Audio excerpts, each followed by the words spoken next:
El fuego devora las vigas del palacio, mientras la noche se tiñe de rojo. Las murallas, que durante años resistieron asedios, ahora brillan bajo el resplandor de las llamas. Gritos atraviesan las calles empedradas. El metal choca contra el metal en una confusión brutal. Las puertas han sido abiertas, no desde fuera, desde dentro. En los callejones, soldados que creían haber sobrevivido a 10 años de guerra mueren sin comprender qué ha cambiado. Mujeres arrastran a sus hijos hacia templos que ya no son refugio. El humo cubre la luna. Los invasores no avanzan en formación.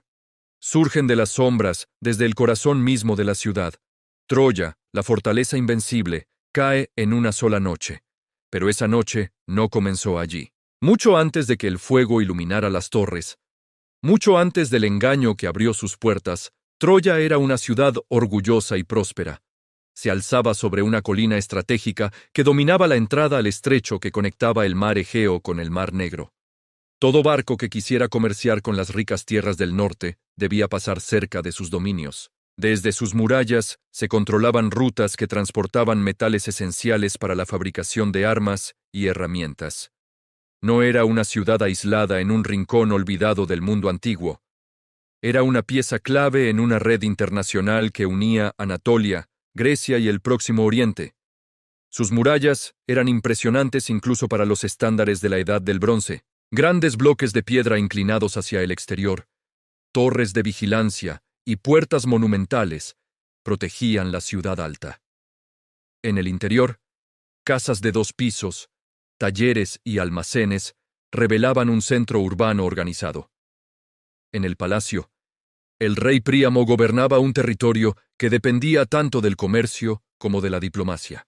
En el otro lado del mar, los reinos micénicos de Grecia vivían su propio momento de esplendor. Palacios fortificados como Micenas, Tirinto o Pilos estaban dirigidos por élites guerreras que competían entre sí por prestigio y riqueza. El mar no era una barrera para ellos, era un camino. Las flotas aqueas cruzaban el Egeo con frecuencia, comerciando y, cuando era necesario, saqueando. Las tensiones entre ambos mundos no surgieron de la nada. En una región donde el control de rutas comerciales significaba poder político y militar, cualquier alteración del equilibrio podía desencadenar violencia. Una disputa diplomática, una alianza rota, un incidente menor amplificado por el orgullo aristocrático. Bastaba una chispa. La tradición hablaría más tarde de Helena, la mujer cuya belleza provocó una guerra. Diría que el príncipe troyano Paris la llevó desde Esparta hasta Troya, desatando la ira de los aqueos. Pero detrás de la leyenda, la realidad debió de ser más compleja. Las guerras de la Edad del Bronce no se organizaban por pasión romántica, sino por intereses estratégicos. Sea cual fuera el detonante, una coalición de reyes griegos se formó. No fue una empresa improvisada. Reunir hombres, naves y provisiones requería coordinación. Agamenón, rey de Micenas, lideraba la alianza. Entre sus filas se encontraban guerreros cuya fama sobreviviría milenios. Aquiles, Áyax, Ulises. No eran simples soldados, eran aristócratas que buscaban gloria, botín y reconocimiento. La flota cruzó el mar y desembarcó en la costa cercana a Troya. No era un ataque relámpago. La ciudad estaba preparada. Sus murallas no caerían ante el primer asalto. Lo que comenzó fue un asedio prolongado, una guerra de desgaste. Durante años, el enfrentamiento osciló entre combates abiertos en la llanura y enfrentamientos bajo las murallas. Los aqueos intentaron debilitar a la ciudad, cortando rutas de suministro y saqueando asentamientos aliados. Los troyanos, liderados por Héctor, defendían la ciudad con determinación. La guerra no era una serie de duelos heroicos, aunque la tradición los recordara así. Era una lucha constante por recursos, territorio y moral. El clima no siempre favorecía a los atacantes. Mantener un campamento durante años requería disciplina y suministro constante. Las tormentas podían destruir naves. Las enfermedades podían diezmar tropas. Las disputas internas amenazaban con fracturar la coalición aquea. La guerra se volvió rutina, una rutina sangrienta. En la ciudad, la tensión crecía. Cada día que pasaba sin una victoria decisiva era un día más de incertidumbre.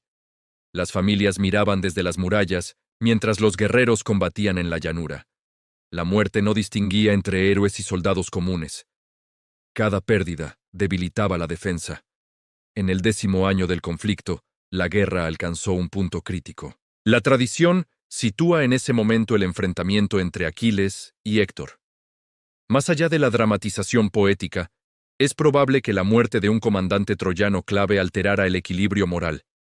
La defensa perdió a uno de sus pilares, pero la ciudad aún resistía. Los aqueos comprendieron que un asalto frontal no bastaría.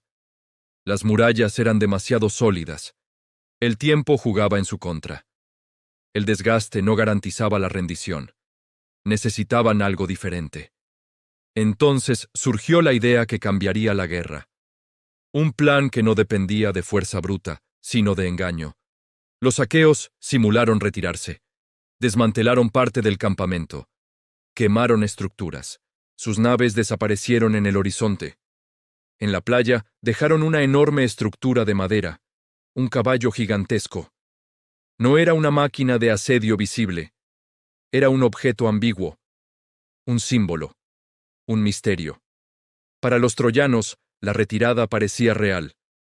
Años de guerra habían terminado, aparentemente, sin la caída de la ciudad. La estructura abandonada generaba dudas. Algunos sospechaban una trampa. Otros la veían como ofrenda religiosa. El debate dividió opiniones.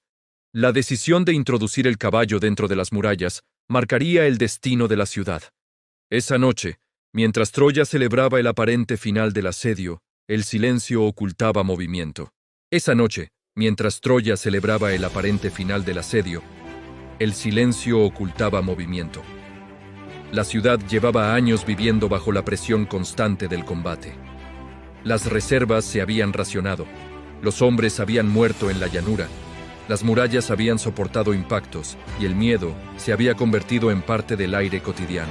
Cuando los vigías confirmaron que las naves aqueas ya no estaban ancladas frente a la costa, la noticia se propagó como una liberación. El enemigo se había ido.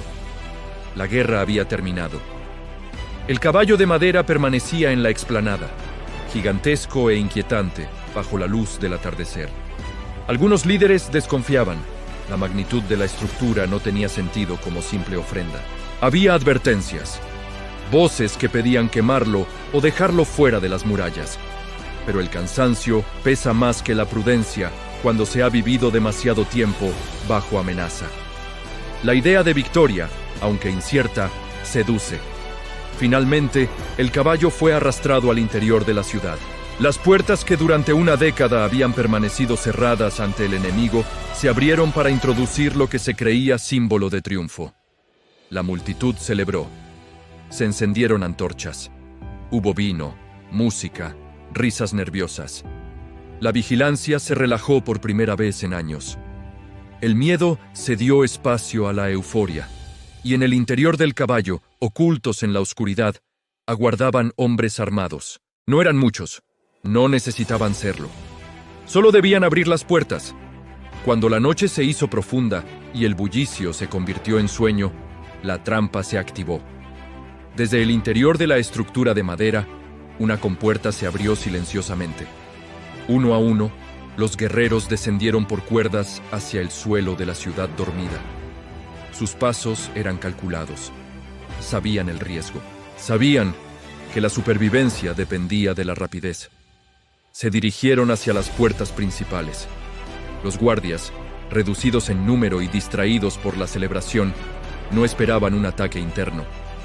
Fueron abatidos antes de comprender lo que sucedía. Las enormes hojas de madera se abrieron lentamente hacia la noche exterior. En el horizonte, invisibles hasta ese momento, las naves aqueas regresaban. No se habían retirado lejos. Habían aguardado ocultas, esperando la señal. Las antorchas en las murallas fueron esa señal. La ciudad que había resistido 10 años fue invadida en cuestión de minutos. El combate dentro de Troya fue diferente al de la llanura. No había formación ni estrategia a gran escala. Fue una lucha fragmentada, brutal, casa por casa. El elemento sorpresa anuló la ventaja defensiva. Los guerreros troyanos que lograron armarse encontraron al enemigo ya disperso por las calles. Las llamas comenzaron a extenderse. La madera de las viviendas y del propio caballo ardía con facilidad. El palacio fue uno de los primeros objetivos. Príamo, el anciano rey, fue alcanzado en el interior de su propio hogar. Su muerte simbolizó el colapso total del orden político. Sin liderazgo central, la resistencia se convirtió en actos individuales de desesperación. En los templos, mujeres y niños buscaban protección divina. Pero en la lógica de la guerra de la Edad del Bronce, los santuarios no garantizaban inmunidad. Los vencedores actuaban bajo códigos distintos. El saqueo formaba parte del botín. La ciudad no solo debía ser conquistada, debía ser desmantelada como advertencia. El fuego avanzó desde el centro hacia los barrios periféricos. El humo se elevó visible desde la costa. La llanura que durante años fue campo de batalla ahora reflejaba el resplandor de la destrucción final. Al amanecer, Troya ya no era una ciudad en guerra, era una ruina humeante. Los supervivientes fueron capturados. Las mujeres, repartidas como botín entre los vencedores. Los niños, esclavizados o ejecutados para evitar futuras venganzas. Los tesoros acumulados durante generaciones fueron embarcados hacia Grecia. La ciudad que controlaba el paso entre mares quedó reducida a escombros y ceniza. Pero la caída de Troya no fue un evento aislado en la historia del Mediterráneo oriental. En las décadas siguientes, múltiples ciudades fortificadas sufrieron destinos similares. Micenas, Tirinto, Pilos, los propios centros aqueos, también serían destruidos. El mundo que había producido la guerra de Troya estaba al borde del colapso sistémico. Migraciones, crisis económicas, interrupción del comercio y posiblemente cambios climáticos desestabilizaron redes que habían tardado siglos en consolidarse. La guerra contra Troya pudo haber sido una manifestación temprana de esa tensión creciente. Un conflicto por rutas comerciales que reflejaba un sistema al límite. Cuando ese sistema colapsó, no quedó nadie para reconstruir inmediatamente la compleja red que había unido a esas culturas. Durante siglos, la colina donde se alzaba Troya quedó ocupada por asentamientos menores. La grandeza de la ciudad quemada se convirtió en recuerdo transmitido oralmente. Los relatos exageraron gestas, elevaron héroes y transformaron tragedias humanas en epopeya. Cuando los poemas finalmente fueron fijados por escrito, siglos después, el recuerdo de la ciudad incendiada se había convertido en mito fundacional. Para los griegos, Troya representaba el escenario donde se definió la identidad heroica. Para generaciones posteriores, simbolizó los peligros del orgullo, del engaño y del destino inevitable. La arqueología moderna, al excavar la colina de Izarlik, encontró capas superpuestas de ciudades. Entre ellas, una mostraba señales inequívocas de destrucción violenta alrededor del 1200 a.C. Restos carbonizados, armas, muros derrumbados. No confirmaba cada detalle del poema, pero sí demostraba que una ciudad importante fue asaltada y quemada en ese periodo.